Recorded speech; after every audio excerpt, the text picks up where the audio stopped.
Hello mga mommies! Welcome to Diana's Kitchen. I love the way you're on to me. Looking at you, looking like you're.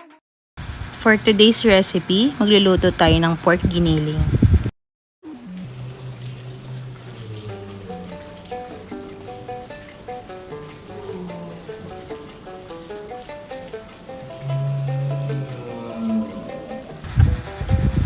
Ito nga pala ang mga sangkap na gagamitin natin.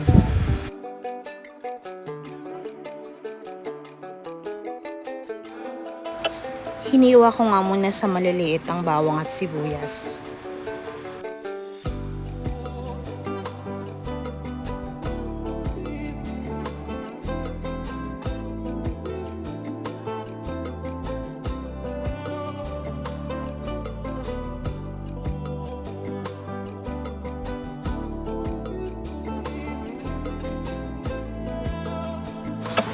Naglagay nga muna ako ng mantika sa kawali at hinayaan itong uminit. Pagkatapos, ginisa ko na ang bawang at sibuyas hanggang ito ay maging golden brown. Sunod, ilagay na ang giniling na baboy at igisa ito ng maayos.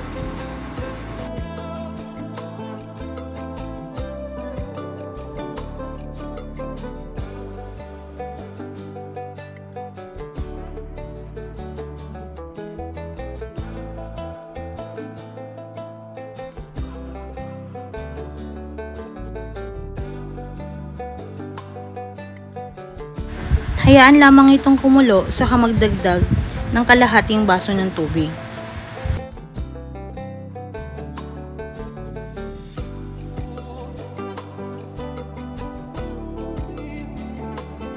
Haluin ito ng maayos, pagkatapos pwede nyo nang ilagay ang nor cubes, paminta at asin.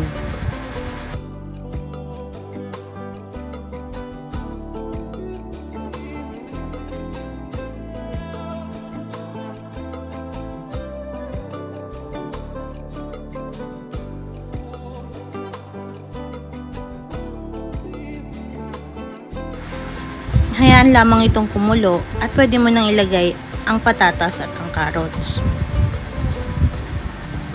Haluin lamang ito ng mabuti.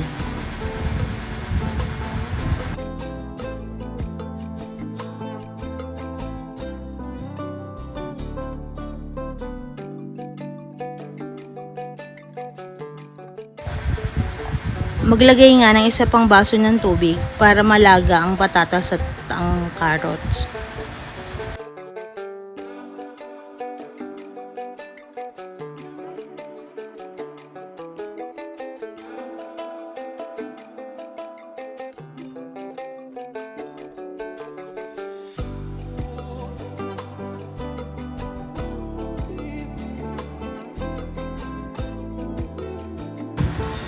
Pagkatapos, isunod na ang Mamacitas seasoning powder.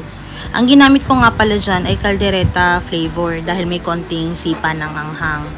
Alternatively, pwede kayo gumamit ng tomato paste or tomato sauce.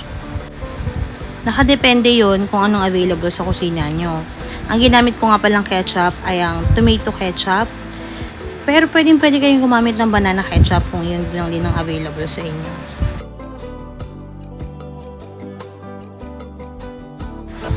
Ayan, luto na nga ang ating pork giniling.